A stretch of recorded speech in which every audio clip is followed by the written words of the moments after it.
This is BBC Radio 4, where now we've a literary and biographical mystery. The writer and journalist Melanie McFadden investigates the story behind a diary and the woman who claimed to have written it as a child, Opal Whiteley. On the surface, the diary was the story of Opal's upbringing in Oregon and her love of nature.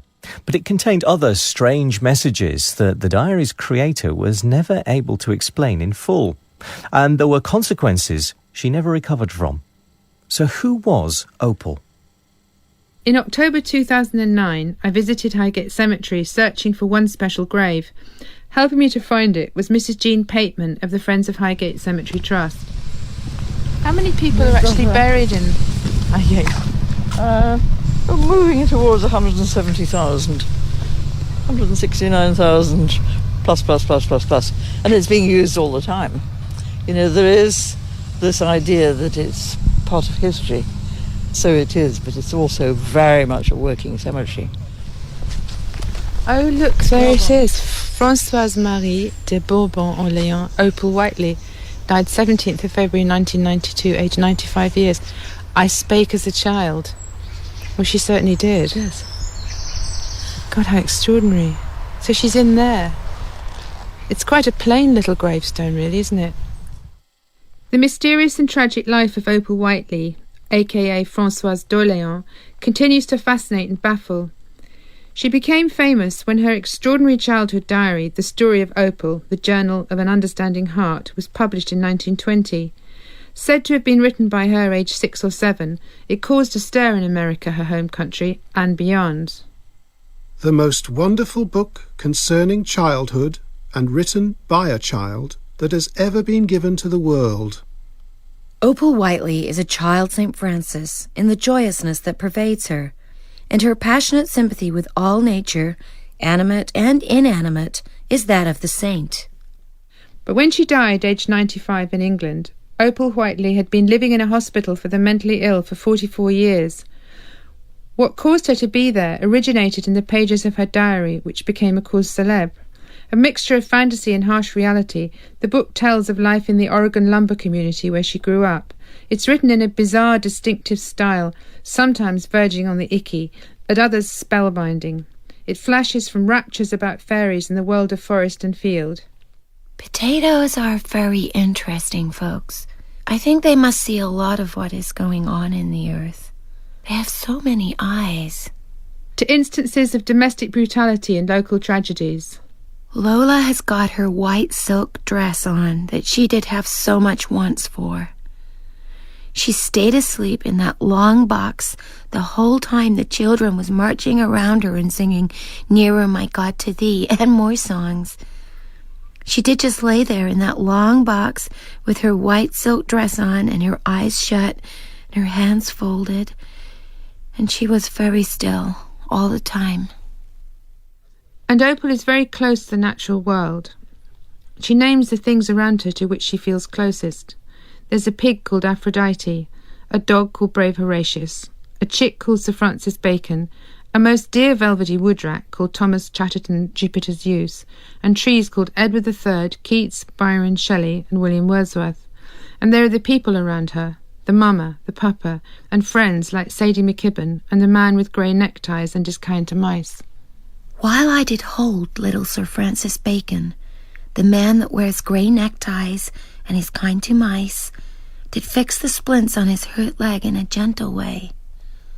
Then I did pray prayers for his getting well soon. Brave Horatius did bark amen, and one of the most tall pine trees was saying a poem. But a year after publication, the diary was out of print. Doubt had been cast on its authenticity. How could a mere child have composed something so emotionally complex, laced with sophisticated literary devices? More serious questions surrounded the diary's history.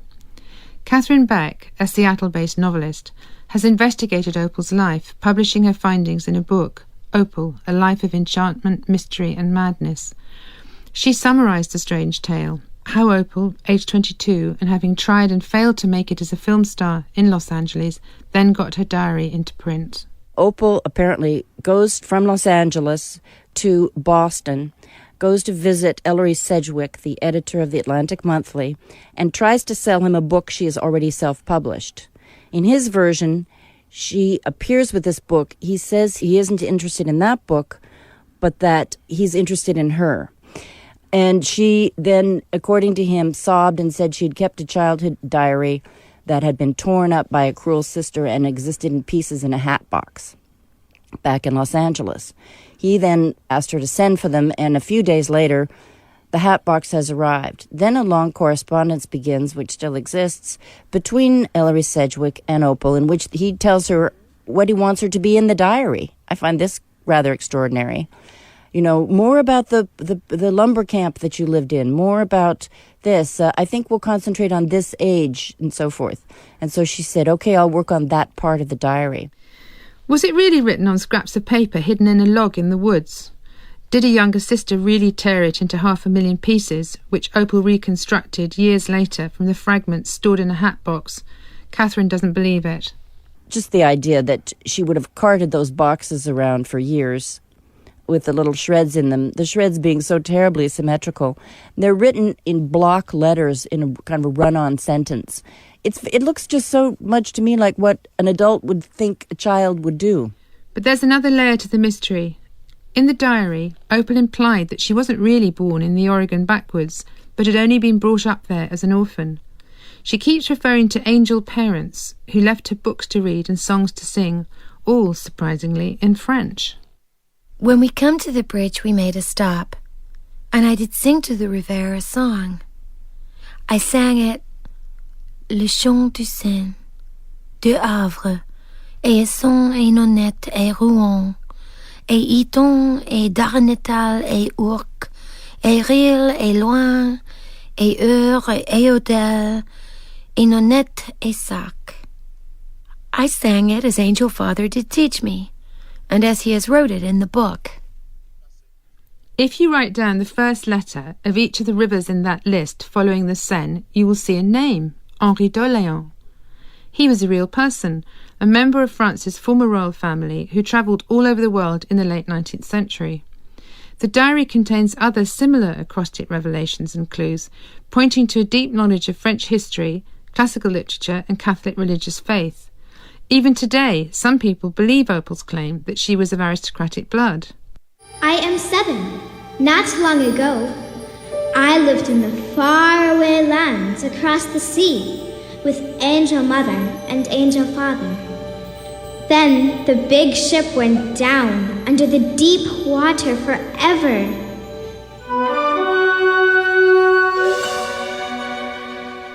Robert Lindsay Nassif is a composer from Iowa who wrote a musical about Opal's life.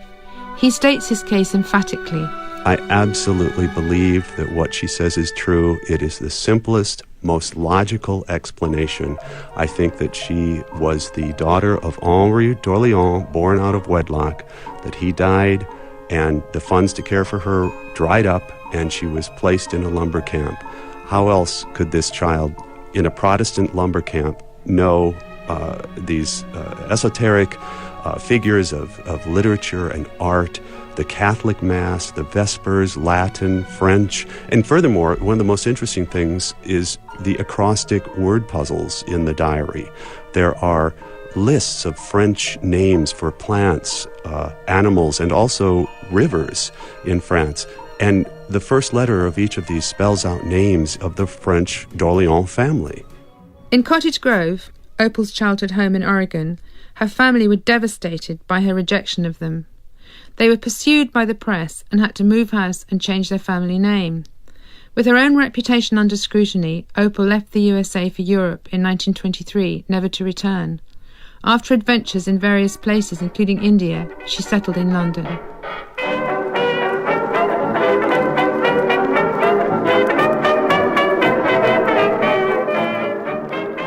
Her life was exotic and eventful, but she was always in trouble, trailing chaos in her wake. There is no doubt she had a brilliant mind and a prodigious memory, but she was ever febrile.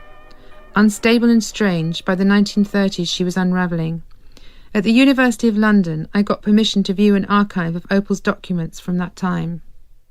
I've just come out of the Senate House Library in the University of London, and They have a fairly extensive archive of letters, and they were extraordinary.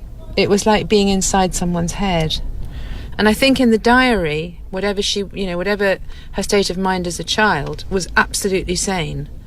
Fanciful, imaginative, but absolutely sane, totally within the realms of rationality. And yet, as she goes into adulthood, there is this feeling that she's losing the plot all over the place. She's just losing the plot. And it's extraordinary to read them. It's a kind of madness that comes off the page.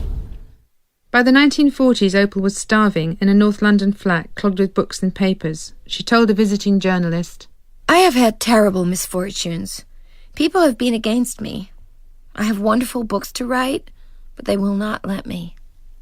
Under the Lunacy Act of 1890, Opal was committed to Knapsbury Hospital near St Albans in 1948.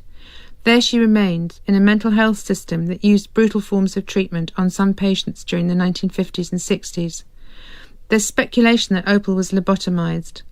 Later on, in the 1980s, Denise Groves was a nurse at Knapsbury. She knew Opal well and attended her funeral in Highgate. She had very childlike qualities, even in her speech and the content of what she would say. She would often, if you sat and spent some time with her, recall stories of her animals and her pets. It was very childlike and very endearing. Did she seem to you to lack sanity? No. You wouldn't have thought she was insane, and she didn't present with any behavioural or any management problems that you would associate or present with any other sort of delusional or psychotic ideas other than this very persistent idea that she was a princess. There wasn't anything untoward.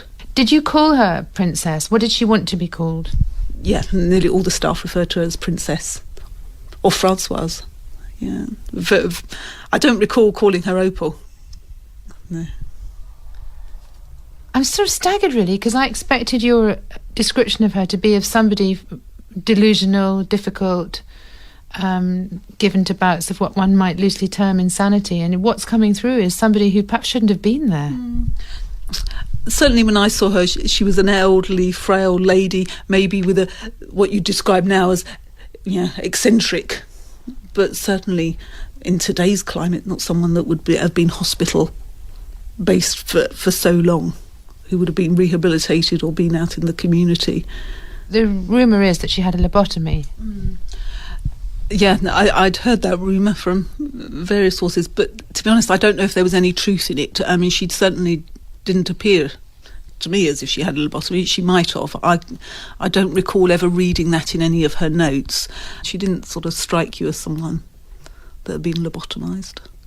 But changes in the treatment of mental illness and changes in identifying and diagnosing its causes are part of the reason why Opal Whiteley's story won't go away.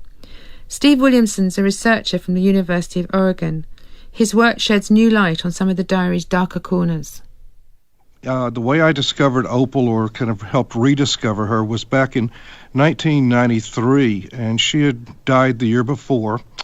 And there was an article about her in the local newspaper, and I had read a little bit about her over the years because Cottage Grove, Oregon is a small town, and I'd lived there and worked in the mental health community there. Well, when I read her article, I thought this is a perfect thing to make a public information campaign in the town about, help people understand about mental illness, child abuse, and just enjoy an interesting book. And the response we got from that was just very overwhelming, but not all that many people were that interested in her mental health, and what they wanted to know was more about the real person behind the book and the real story behind this very mysterious and lovely woman. As I read the diary, I counted every instance when Opal was spanked by the mama, Lizzie Whiteley, and there are 23 of them. The spanking is often followed by being put under the bed or shut out of the house. She put me under the bed. Here, under the bed, I now print. In one example, the mama tells her to go straight to the grandpa's for milk. I walked zigzag across the field. Hours of dawdling and dreaming intervene before she gets to the grandpa's and back. It was near dark time. When I got home, I happened to remember the mama wanted the milk in a hurry. The mama wallops her. Another example shows even better Opal's ability to wind up the mama, who's been wishing she didn't have to carry water to scrub the floor.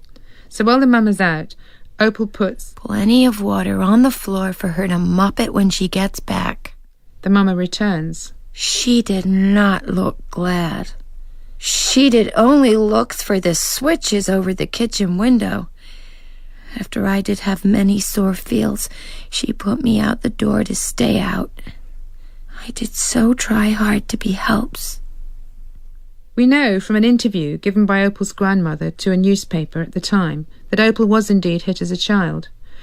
So whether the diary was put together when Opal was 22 or was genuinely written by her as a child, it seemed important to me to get a professional opinion on the way Opal describes the punishment. I talked to Gillian Ingle, a child and adolescent psychotherapist working for Tavistock NHS Trust. Well, I think from the diaries, the evidence is that she does sometimes talk about having sore feels afterwards, doesn't she? But you don't get any sense of anger coming through at all.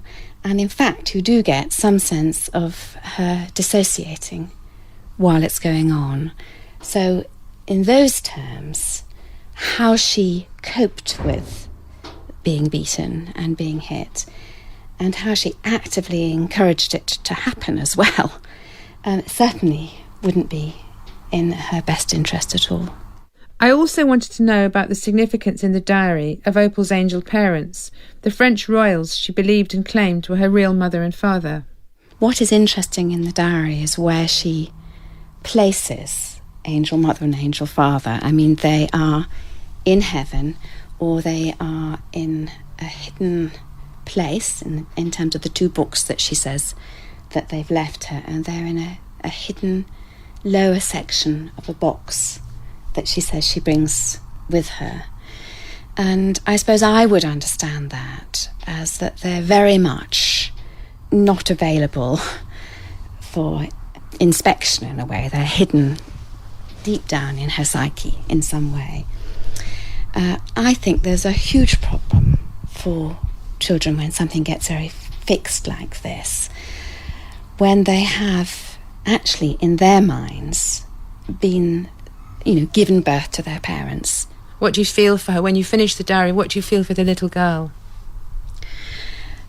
I think I feel that one is left really not knowing really about what her life was like, whether this was a child who for whatever reason didn't manage very ordinary dilemmas that children have, and whether she avoided really the distress that caused her by going into a fantasy world. So I suppose I'm left feeling very worried for her when I read the diary. I think she has quite a hypnotic quality to the writing, so there's a sort of lulling quality to it. Opal certainly did have a reputation for lulling and hypnotising from a very early age, when she was in a society called Christian Endeavour and started lecturing other children on nature and wildlife, as Steve Williamson found out. The people who knew Opal all validated that she had an incredible relationship with animals, that the Opal that they knew could tell a wonderful story but was not known for flat-out lies, and could just charm birds practically out of the sky, and was just one of the most wonderful teachers and people they'd met. It was a skill she kept up right through to her high society days in London, when she was able to charm some very upper-class patrons into supporting her, including ex-Foreign Secretary Lord Grey of Flodden. There were many others, but most of them dumped her. Why? I asked Catherine Beck. I think that she was kind of a freeloader, and then eventually it sort of became clear, and I think some of them also became a little suspicious about some of her claims. They tended to be older people with arty interests, or some were interested in the New Age. Some of them were theosophists, sort of dilettantes. Opal's mental deterioration may have its roots in the violence meted out to her in childhood, just as her charm, her writing ability, and her empathy for nature may also have flowed from it. But did she really need to have been incarcerated in hospital for the rest of her life? Was she really suffering from schizophrenia? Steve Williamson has doubts. Yes, she is definitely one of the most misunderstood people in literature, and her mother, too. She was diagnosed with schizophrenia, and I've worked with maybe 200 people who have that condition. It's quite disabling. And I've just never come across anybody who had the collection of conditions and symptoms that Opal showed. And then a few years ago, I started working with people who have Asperger's syndrome, which is a form of autism on that spectrum. Some people call it autism light. And when I started working with them, suddenly I was around people who were almost all exactly like Opal. They all had difficulty with peer relationships. They all have fantastic memories. They all get enormously interested in one subject to the exclusion of everything else and amassed just an incredible amount of information about that. And they all have, it can be perceived as lack of empathy with others, but it's really more that they just don't pick up on the same social cues that you and I do. But despite her mental illness, Opal Whiteley, or Princess as she was called inside Knapsbury, kept re-emerging from obscurity. In the 1980s, an American writer called Benjamin Hoff devoted many years and much energy into getting Opal's original diary and his own biography of her published in one award-winning volume, The Singing Creek Where the Willows Grow. He confessed, "I was in love with Opal Whiteley." But Hoff, like the object of his love, is something of a mystery. Despite repeated inquiries, he remained elusive and nowadays seems unwilling to talk.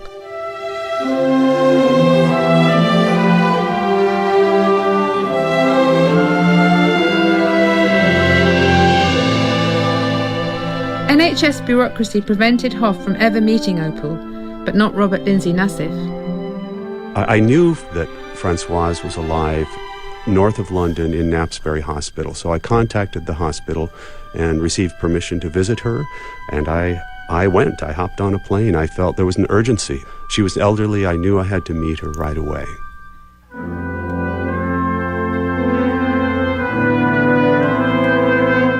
When I met Francoise, you felt like you were being granted a visitation for royalty. She was a princess in a housecoat, though she was dressed, very modestly in what were undoubtedly hand-me-down clothes and fuzzy house slippers. There was a dignity about her. She was very petite, very fine-boned. She moved with grace. When you walked into the room, she reached out a single hand as if you were to bow before it. And when you left, you were dismissed with a rather regal goodbye. So you really felt you were being granted a visitation with a princess. And tell us a little bit about your musical. My musical is called Opal. It's based on the diary. It won the Richard Rogers Award, which was given by Stephen Sondheim, and had which supported an off-Broadway production in 1992 in New York. And what did she think about it when you told her? She was delighted. She always called it my opera, which I thought was fun. Having been at Knapsbury since 1948, she would have no idea what a musical was, which was really a fairly new art form. So she called it my opera, and she always said, "The songs are beautiful. I love them. I love that you have come." Did you play the songs to her on a gramophone? I sat at a piano once and played them, and once I brought a little recorder and played them. And it was so sweet. Whenever I was coming, the nurses would put flowers in her hair, and Francoise would say all day, "Robert is coming, Robert from New York, Robert with the mustache."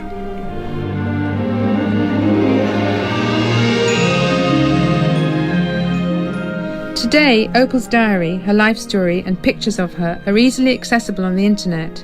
There are rumours of a film going into production. And Dr. Lynn Anderson, Professor of Education at the University of Oregon, is working hard at getting scholars and academics to take Opal Whiteley's work seriously. We have put Opal's diary on the web. It's free for anybody to access. And we have linked key pieces of information, pictures, background stories, images of people who are mentioned, maps so that you can get an overview. to text in the diary. The idea is to create a study environment so that students and teachers can use the diary to explore Opal's world and to understand her as an author, as a journalist. And is it much used by schools in the USA? At the middle school level in most of the United States, there is usually a unit on diary writing and on journal writing. And that's where we found that Opal's Diary has had big success. There's a lot of interest in using it as an example of a childhood diary, yes. And do you think it's genuine, Lynn? Yeah, genuine? Yes, I think it's genuine. I think that it's a diary that much of which was constructed, written by Opal when she was a child. I think, however, that it's a heavily edited diary by her or by others, I don't know. Catherine Beck is, shall we say, not impressed. How she kind of survives today is as something that's considered suitable and inspiring for children. Do you agree with that? No. I think it was probably written as an adult in order to appear to be a child. I don't think it's a sincere document. I think it's a literary fraud. So, people are going to go on arguing about whether Opal's diary is genuine or not, whether she wrote it as a child, whether she reassembled it for the publisher Ellery Sedgwick or faked it, basing it on recollections and fantasies connecting with her upbringing. The problem is there's no way of telling, because the only remaining original pages seem to have disappeared. Another mystery. Robert Lindsay Nassif. I've seen a number of the actual diary pages, and what was published is word for word what is on those pages. The spelling has been corrected, but nothing else, nothing has been added. The pages of the diary are in a safe deposit box. They're being very safely kept, but they do exist. They are from her own possessions, Opal's own possessions. They are authentic.